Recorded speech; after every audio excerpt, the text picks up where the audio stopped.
That's right. It's episode lucky number 13 of USFAPN. Let's go. That's right. It was a big week 11 in Big week 11. Hard to keep it in your pants. 11 weeks. 11 inches. Yeah. A week.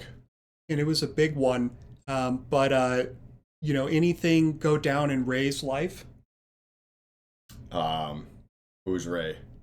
Rye. Rye. My name is Rye Hogwall. Thank you very much. I've been mistaken for Ray ever since I was a child. No, nothing big has gone down in Rye's life. Yeah.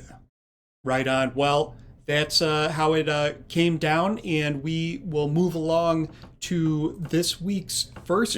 Just this week is the only big thing in my life. Yeah. Sorry for the delayed answer there. This week. Last week. Week 11, the big week. Oh, the big week. Well, what a week it was. Starting us off, Dallas with the ball. It's all tied up 0-0.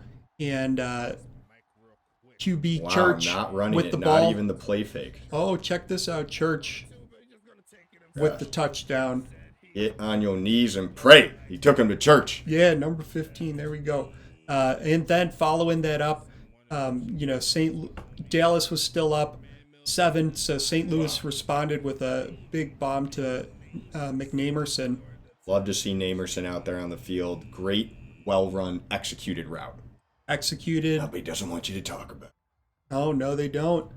So then we had Archers again with the ball. It's all tied up in the third quarter.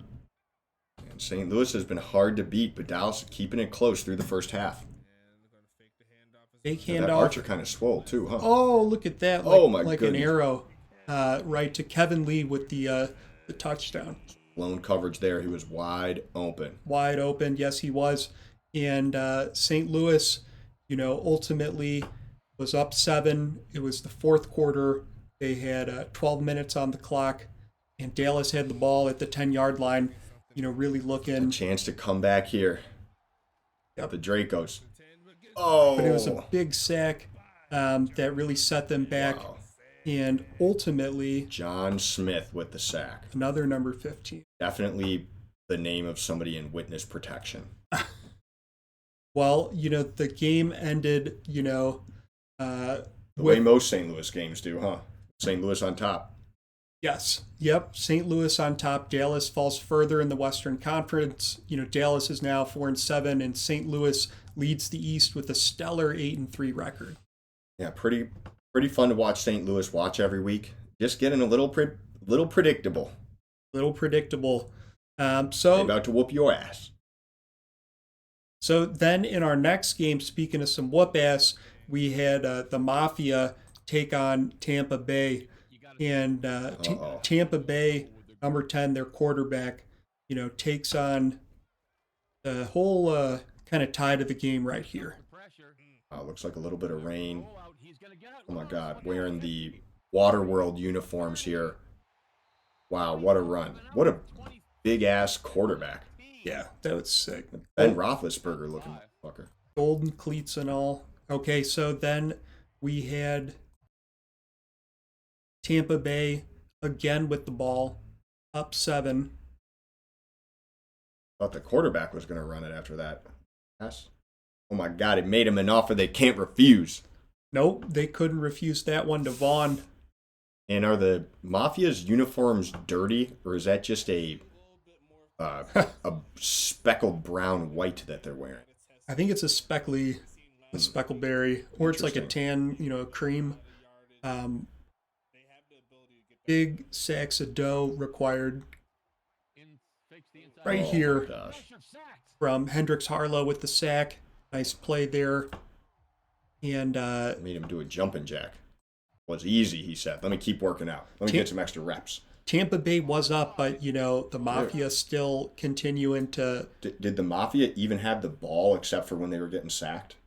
Nope. But they did cause a fumble and get the return. That was number 19, returned by number 92. Wow. Too bad they could not capitalize on that. No. Yeah, but that was a close one. Does Dallas score during this game? We know the answers. Dallas isn't playing, so... The Mafia. The Mafia. I guess we'll see, right? That was a number 14 touchdown on Tampa Bay. Bruce Arians. Looking good in the Mafia. Typhoon Blue. Oh. Big sack by Vaughn Carlton. Wow. They put the RICO charges on the Mafia. Yeah. And they shut those motherfuckers down. Yeah, they did. They I hope you can run your organization from jail, Mafia. Damn. They shut them out 31-0, and big offensive numbers on this 127 kick return yards. How did they not get a single point during this game, Audie? They couldn't get a single point because they were obstructed in their vision. I don't know what they were planning for this game, but it didn't allow for a more flexible approach. I expect more from organized crime, but yeah, it's a rigid system. So the Mafia fall down to 3-8 record.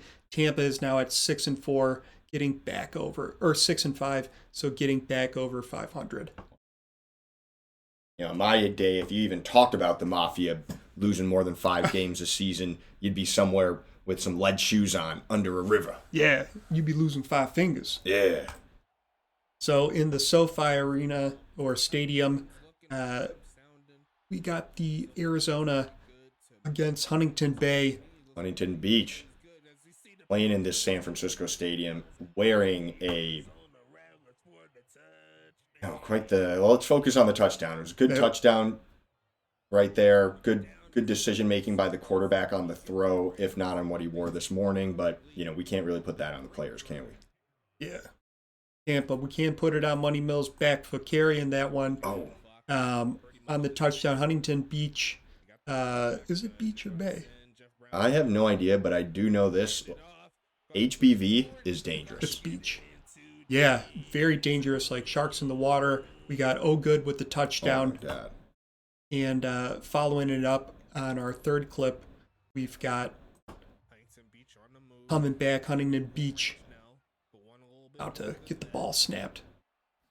HBV going up the middle. There's huge good protection. Bomb. Vernon Mills with the touchdown. Wow.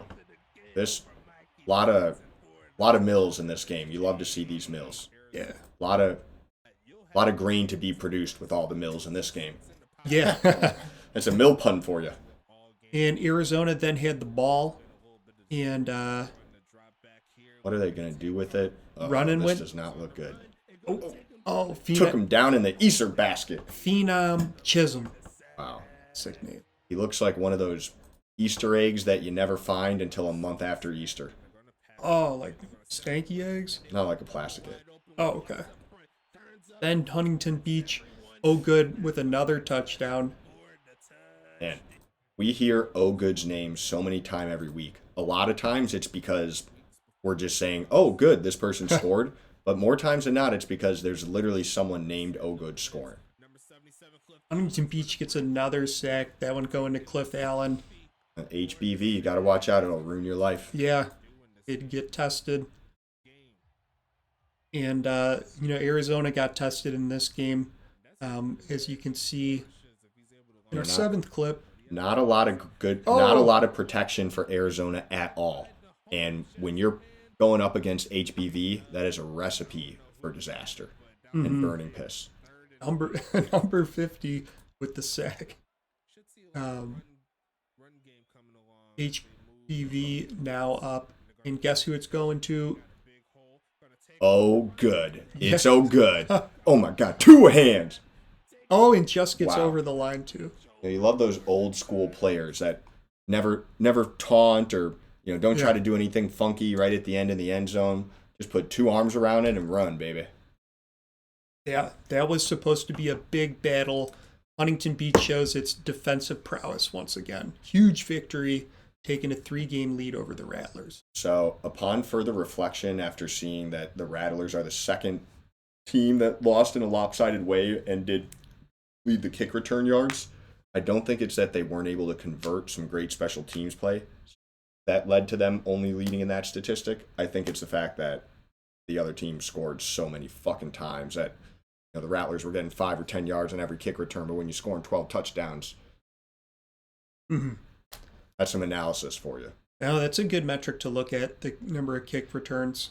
Kick return yards. In both of the games we've seen so far, or rewatched or highlighted so far in this episode, the losing teams have only won a single metric. And it looks like that may be a trend that continues. Let's keep it moving. All right, so that was wrapping us up with our third game. And now on to our fourth, up in Anchorage. Baby. Tacoma, as the Eruption took on Snow Devils. And fire meets ice. The Snow Devils already up. This is as close as it comes to a crosstown rivalry in the Pacific Northwest / Alaska area. Yeah, and, Tacoma was down 9, but they responded with a James Peach touchdown. Wow, James Peach leaking like magna down the mountain into the end zone. Oh, yeah. Then we had... Just got a camera and a peach on my license plate. Yeah, what it do? What a business is. Tacoma with the ball, then an interception by Jessica Navarro. Word on the street, Jeezy on a handle is. What does he say in that line? In Get Your Mind Right by Young Jeezy, he says, word on the street, Jeezy, some is. Bitch, get your mind right. How to handle it. I mean, that sounds right. Get your mind right. Yeah, man, I've been listening to a lot of Jeezy. Love Young Jeezy. Especially Let's Get It, Thug Motivation, classic album. Oh, yeah, that's the exact album. Anchorage had the ball and threw it off to McKinley for the touchdown. Yeah. What it do? What a business is, McKinley. Anchorage up 19-7, then passes it off to Wyatt Harris. Oh my gosh. For the touchdown. Wyatt Harris getting Trapper of the Year 4 times in a row. Just snuck in there. Let's get it. This is the Let's Get It Thug Motivation highlight reel right now, baby. Oh. I don't think that was the play, though. Okay, here's the play. So now... Save that for the Snowman mixtape. Yeah. This one, we've got Tacoma with the ball. Guess who it's going to? Jeezy. Peach City. Yeah, James Peach. Just got a camera and a plate. Oh, clapping for camera himself. and a peach on the license plate. Camera and a peach. So then moving along, you want to check out. This one's kind of like a 2-play kind of episode, theme here. So we got first with the big run, almost gets it in. We got Freddie Roberts.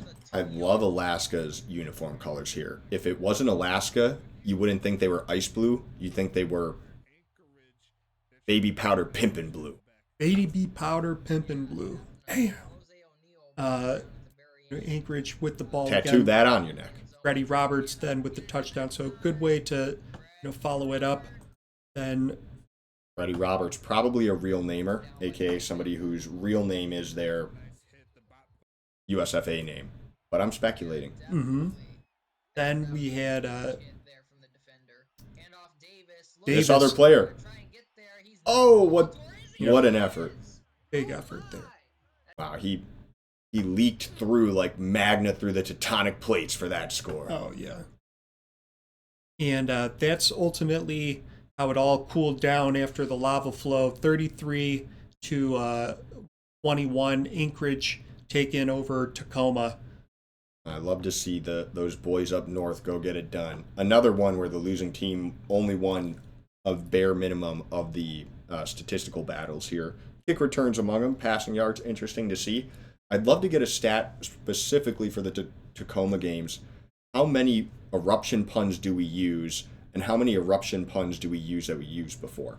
Shout out to us for not saying the word eruption, but getting creative with our puns on this one.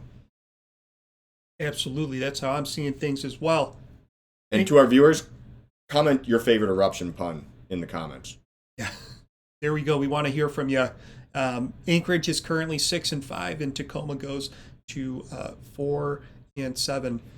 So Anchorage on the bubble for the playoffs with 3 games left. Let's go. My favorite team this year. Favorite team. So in our final game, we had Charlotte versus Pittsburgh, snowing in. Wow, the summer snow game. Pittsburgh, you gotta love it. The roughneck. Only in simulated sports do you get snow in the summer. And in global warming. Throwing a dot down to Vic Dotson with the reception. Pretty aggressive to be throwing it that far down the field with so many defenders around you in the snow. Absolutely. I'd love to know what the statistic is on snow. Like, what is that? +4 to ball slipperiness? Yeah, that it does have an impact, but Tom Krieg with the touchdown there. I wonder what it does. Does it impact your endurance? Does it impact your... there's different stat categories. I will say Jeezy the Snowman would be fucking with this field right now. Let's go. This one to Big Boone with the touchdown. Is that Big Boone or was that my cock? That was Boone. I could have sworn that was my cock. Maybe. Big 11-inch week for my cock on this one. Oh, that's Mike Hawk. My cock? Mike Hawk. No, it's my cock.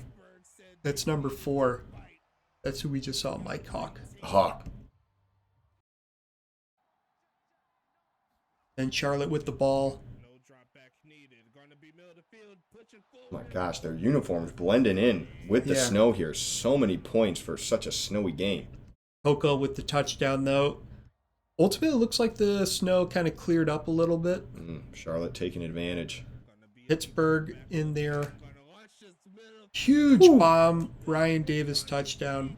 What a battle this one was. Looks like Charlotte able to pull away, though. They're one of those teams, I'm telling you, sneaky playoff pick, dark horse. If they can make it.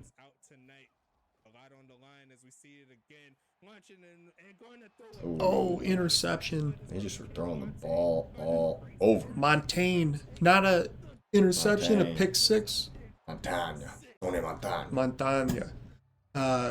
Well, this one we can agree on the pronunciation as well as the smell. Right out of Roughneck City, we got a big bomb. They're on their 20-yard line. Oh, and then just blazes a trail.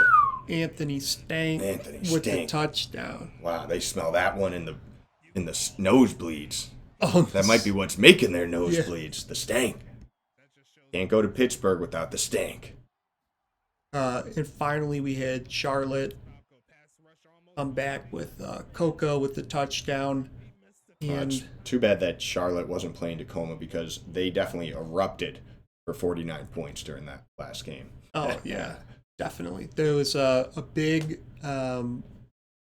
victory for Charlotte, 49-20. No team this week has won the game and led in kick return yards. What is the analysis on that stat? Don't return kicks.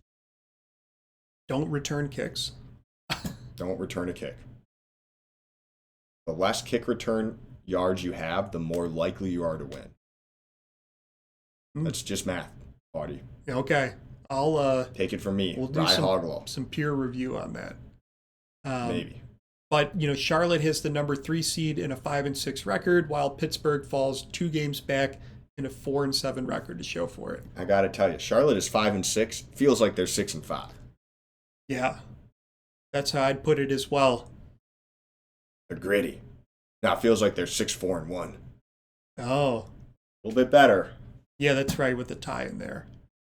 Well, cool. So thanks for watching episode 13 of USFAPN. Let's go!